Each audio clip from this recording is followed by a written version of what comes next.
Bueno, ya está con nosotros, por eso le pedí a Carlos que se quede para recibirla.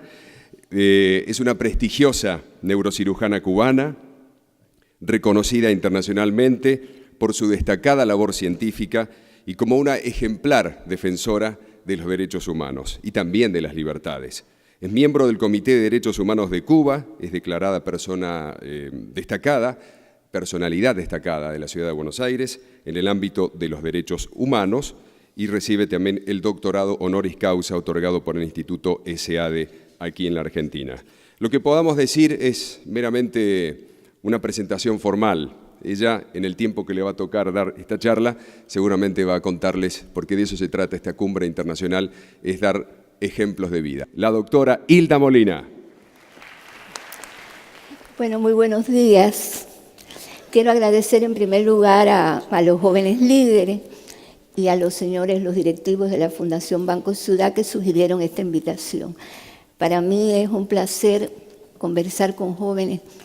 No estaba muy bien de salud, pero cuando me dijeron que la cumbre iba a estar integrada por jóvenes, dije sí, aunque no me sienta muy bien.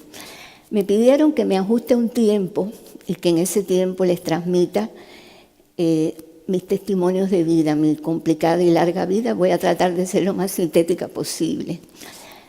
Les traigo algunos mensajes. Me gusta siempre hablar en forma coloquial, los mensajes se los doy al final, pero esto quiero que lo tengan presente porque para mí liderazgo es sinónimo de servicio, de servir.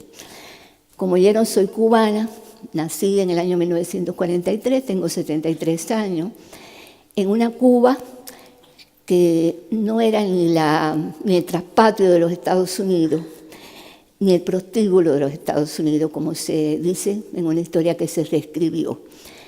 Cuba era un país pequeño con problemas, sobre todo con problemas con los políticos, como suelen tener en la mayoría de los países, pero ustedes pueden revisar las estadísticas y van a ver que era uno de los países más prósperos de Iberoamérica en sus índices.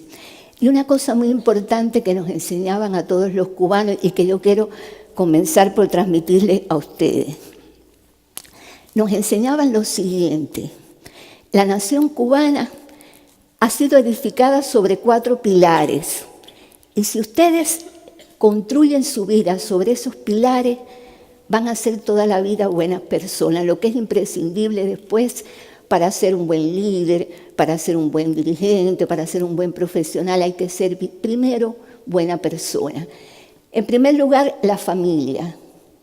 La escuela para la vida por excelencia, porque es en la familia donde se forma la personalidad. Ya estoy mirando más o menos las caras de ustedes, ya la personalidad de ustedes está formada. En segundo, la libertad que es una condición inherente a la persona humana, que nadie nos da. Ahora, hay que saber usarla bien, hay que saber defender la propia y hay que saber respetar la ajena. El otro pilar, el amor.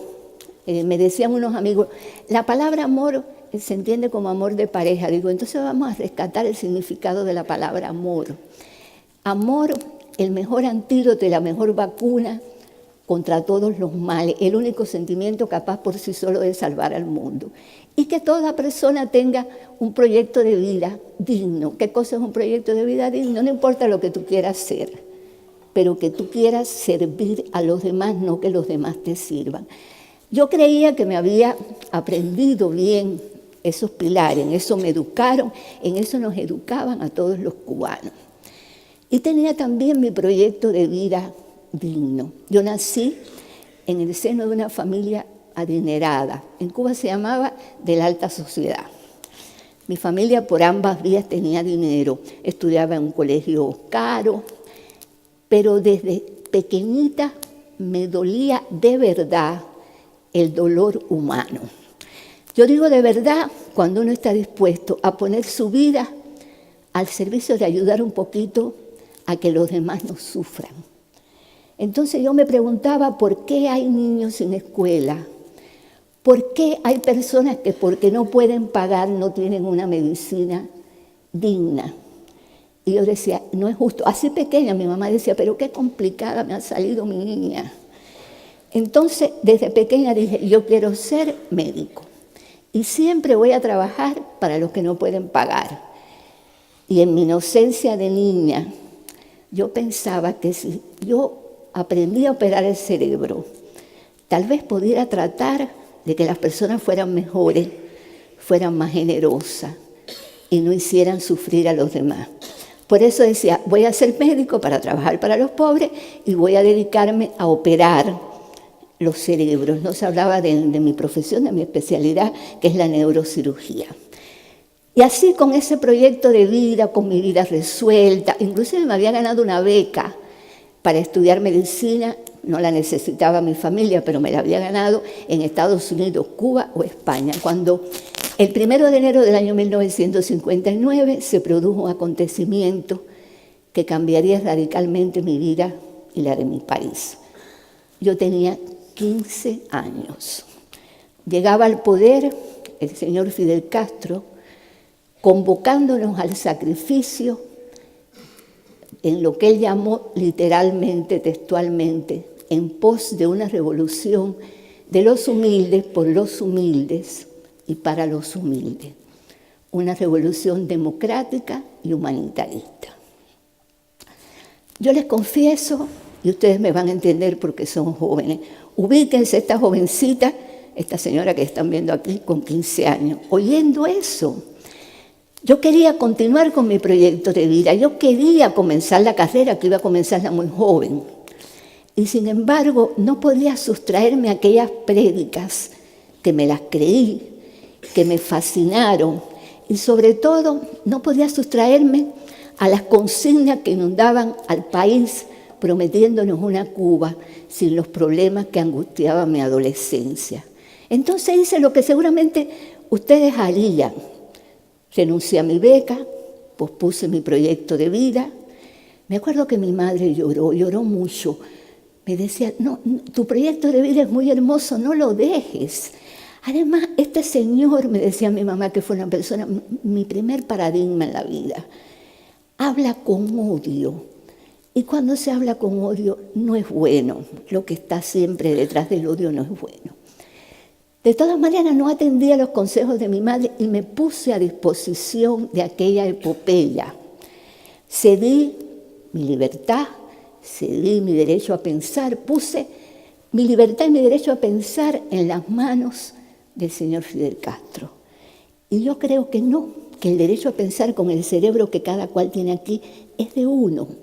Además comencé a vivir en ese momento no mi proyecto de vida, sino el proyecto de vida de los señores que dirigían ese proceso. Yo me recuerdo, siempre me recuerdo, y me siento orgullosa, aunque me equivoqué, pero me siento orgullosa de lo que hice. Me recuerdo adolescente, soñadora, rebelde, protagonista de verdad de aquel proceso, asumiendo sacrificios a los que no estaba acostumbrada, muy complicados sacrificios, sin pedir ni recibir nada, porque yo estaba convencida, estábamos convencidos los jóvenes de mi generación, que estábamos forjando una patria perfecta donde nacería el hombre nuevo, así nos dijeron. Y pasó, no puedo detenerme a contarles todo lo que hice, pero sí les digo que muy pronto comencé a vivir una angustia existencial en la que se mezclaban miedos, dudas y decepciones. Primero, porque se fueron destruyendo estos pilares. La familia se destruyó y lo aceptamos. Segundo, nos fueron quitando las libertades y también lo aceptamos. Y el miedo y el odio se instauraron como instrumentos de gobierno. Además, una cosa muy importante, yo no estaba viviendo mi proyecto de vida, se estaba viviendo el proyecto de vida de los que dirigían ese proceso. De todas maneras, yo trabajé muchísimo. Quiero decirles que durante esos 7 años, antes de estudiar medicina, porque pospuse los estudios de medicina, me dediqué sobre todo a enseñar. No sé si han oído hablar de la campaña de alfabetización, que en Cuba se alfabetizaron. Bueno, yo fui hasta los lugares más recónditos a cumplir con esa misión. Pero finalmente, los pilares se me habían desmoronado, mi propia familia no se consolidó. Me casé muy joven con el padre de mi hijo, un hombre excelente, tengo un solo hijo, el gran amor de mi vida, pero no se consolidó esa familia, nos divorciamos pronto. Sin embargo, tuve la lucidez de que mi madre y mi padre me ayudaran a que mi hijo se criara en un hogar que ya no iban existiendo en Cuba. Creo que por eso es un hombre de valores. Y la libertad, aunque te la vayan quitando, hay una libertad que no te pueden quitar, que es el derecho a pensar con el cerebro que ustedes tienen acá. Y uno puede ir haciendo poco a poco usos de cuotas de libertad. Y el odio, si tú no quieres, no te lo inoculan. Si tú estás bien formado en el amor a los demás, no te pueden inocular el odio. Y recuperé 7 años después mi proyecto de vida, estudié medicina. 7 años después tenía 7 años más que mis condiscípulos. Como tengo tiempo limitado, no les puedo contar cómo se estudian las carreras en Cuba, cómo la estudié yo por lo menos. En algún momento, le hablo mucho a los jóvenes constantemente, y está lleno de anécdotas muy interesantes, pero no me quiero detener en eso. Estudié la carrera de medicina y allí, haciendo uso de mi derecho a pensar, yo me pregunté, ¿será verdad que somos una potencia médica?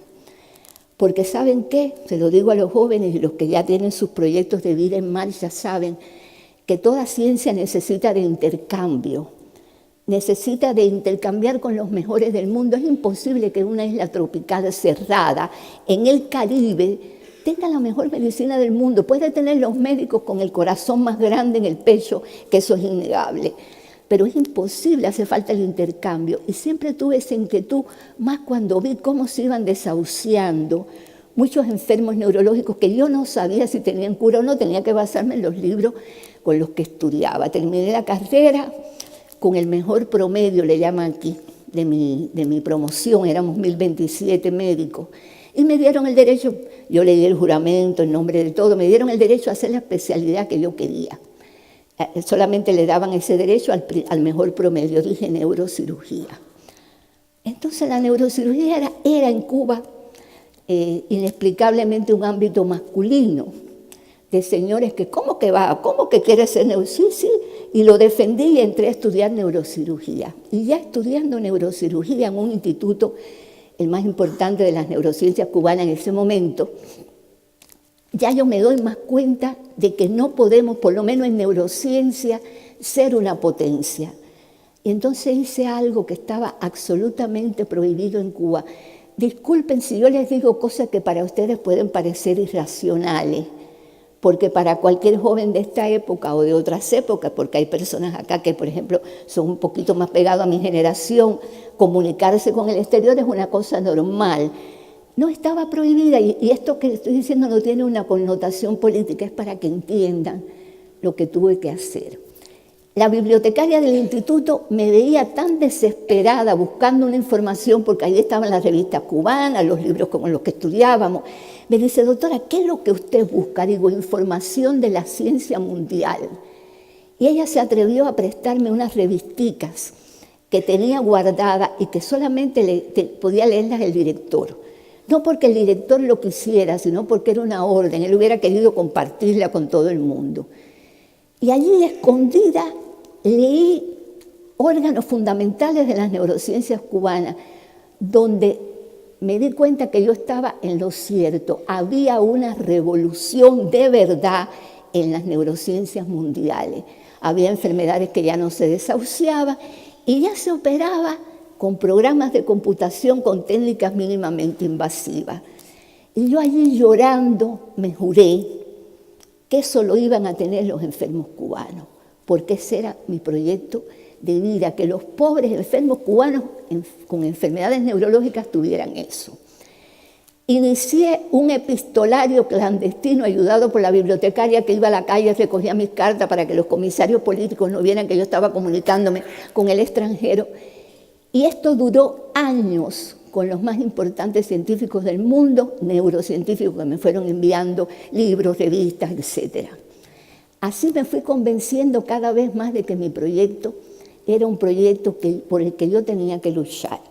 Creo que en ese momento no me sorprendieron y no me castigaron, me sancionaron porque terminé la especialidad, fui la primera mujer que se graduó de neurocirugía en Cuba, y porque en ese momento me designaron, ustedes saben que los médicos cubanos tienen que haber oído, estamos por el mundo, me destinaron a ir a Argelia, un país musulmán donde la mujer no es muy bien tratada, ¿no? A mí me llamó la atención porque están mandando una neurocirujana a ese país, y es porque allá en Argelia me enteré, cuando tuve que firmar el contrato, de que sí, los médicos cubanos hacemos una misión humanitaria, pero el gobierno cobra por nuestro trabajo.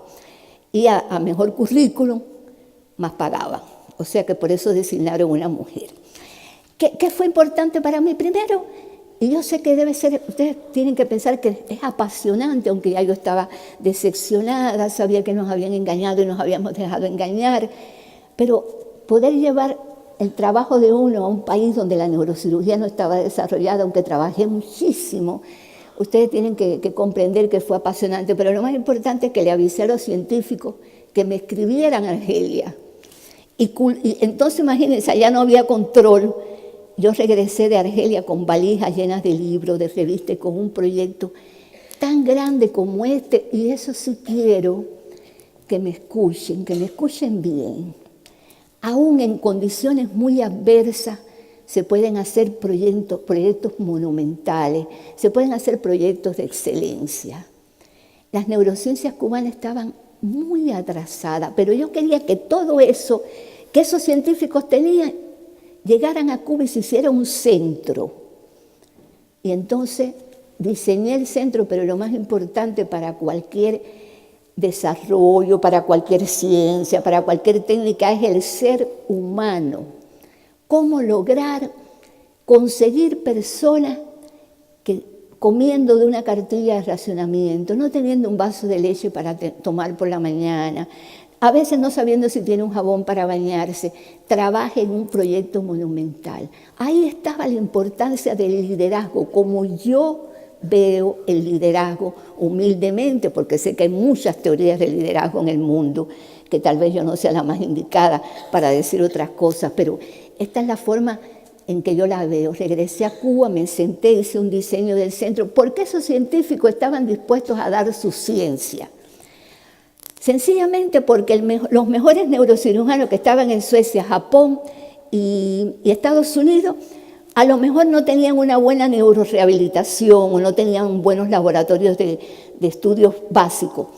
Y el hecho de que los mejores unieran su ciencia en un país pequeño, cerrado, con enfermos pobres, los fascinó a todos. Estaban dispuestos a financiar el centro, a dar becas de 6 o 8 meses para que los jóvenes cubanos fueran a aprender lo que no sabíamos en Cuba. Y yo llegué, escribí el proyecto, pero me dediqué a buscar personas entre mis alumnos, lo que yo había formado, mis compañeros de estudio, que quisieran sumarse a esa cosa novedosa de la ciencia. Y comencé a trabajar en el instituto donde yo había estudiado y ya era su directora. Presenté el proyecto, nadie le hizo caso, pero parece que a Fidel Castro le llegó la delación de que había una joven neurocirujana conectada con el extranjero, y en el mes de abril del año 1986 me llevaron delante de él. Déjenme decirle que me estaba muriendo de miedo, no puedo contarle cómo me llevaron, de la forma que me llevaron. Hay una foto en internet donde él me tiene el brazo así por arriba, y todo el mundo dice que porque me quería mucho. Fue en ese momento, él me recibió, había mucha prensa para otra cosa, y me puso el brazo por arriba, pero cuando me llevó a una oficina, me dijo, explica qué tú estás haciendo. Y yo, chiquitica como soy, y él alto como es, le digo, ¿usted se refiere al contacto con los científicos? Sí, ahora mismo explícame. Entonces me estaba muriendo de miedo por mi hijo, porque no sabía qué iban a hacer con mi hijo. Le dije, usted me perdona, comandante, el problema es que las neurociencias cubanas están atrasadas y yo creo que los enfermos cubanos no se lo merecen. Y yo busqué ayuda y vamos a hacer un centro. ¿Cómo atrasada? Le digo, usted con el mayor respeto me permite que yo le explique. Se sentó y estuvo 14 horas preguntándome. Y yo respondiéndole, y a la madrugada de ese día de abril de 1986, aquel señor que me iba a castigar salió apoyando el proyecto. Yo estaba contentísima cuando me dijo, ¿dónde? Digo, hay un proyecto escrito, lo pidió, lo leyó, y yo creía que de verdad yo le había llegado al alma, porque le hablé de los enfermos cubanos, van a tener este centro para los enfermos cubanos, para sus compatriotas. Bueno, aprobó el proyecto y a partir de ese momento hasta mi renuncia nunca más se separó. Visitaba primero, el gobierno cubano solo puso el edificio y algunos muebles, pero en ese tiempo hasta la inauguración viajaron más de 100 jóvenes médicos cubanos a países como Estados Unidos, Suecia, Francia, a formarse en lo que no sabían, el Centro Internacional de Restauración Neurológica. Mi segundo hijo no es un centro de medicina cubana, pero fue un centro excepcional. Y ahí está lo que logramos. Nunca, los cubanos siempre se escapan, nunca se quedaron los médicos en los viajes. Trabajaban sin descanso.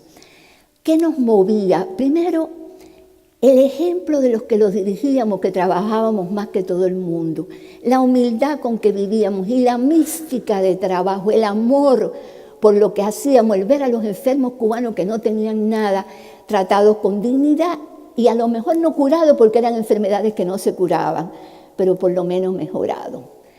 Hasta que se acercaba el final, y se está acercando el final de mi testimonio para pasar a los mensajes para terminar. Y es que decidieron que aquel centro, 10 camas iban a ser para extranjeros, sin pagar, extranjeros pobres. Bueno, perfecto, 146 para cubanos y 10 para extranjeros. Ya después cambió y de extranjeros pobres pasaron a extranjeros que pagaban. El gobierno llegó a ganar 8, 9 y 10 millones de dólares por esas 10 camas. Pero gracias a Dios había 146 para los cubanos, que eran los dueños de esa institución. No es que yo no quisiera que se atendieran extranjeros, el problema es que el proyecto de vida era para los cubanos que no podían pagar, y ningún cubano puede pagar por los servicios de salud, porque todos los cubanos somos pobres. En ese tiempo pude conocer al señor Fidel Castro como creo que nadie lo conoce. Visitaba el centro 3 veces por semana, conversó muchísimo, fui registrando su pensamiento. Y le hice un perfil psicológico que lo tengo guardado para, si me decido antes de que Dios me llame, pues dejarlo para que el mundo sepa cómo es la personalidad del señor en cuestión. El problema fue que me presionaron para que todos los cubanos fueran sacados de allí y el centro se destinara totalmente a extranjeros. Lo que yo consideraba que era una violación absoluta de la ética de mi profesión y sobre todo de mi proyecto de vida. Yo estaba en Cuba únicamente sin aceptar contratos en otros países porque yo quería trabajar para los pobres. Y ese centro era por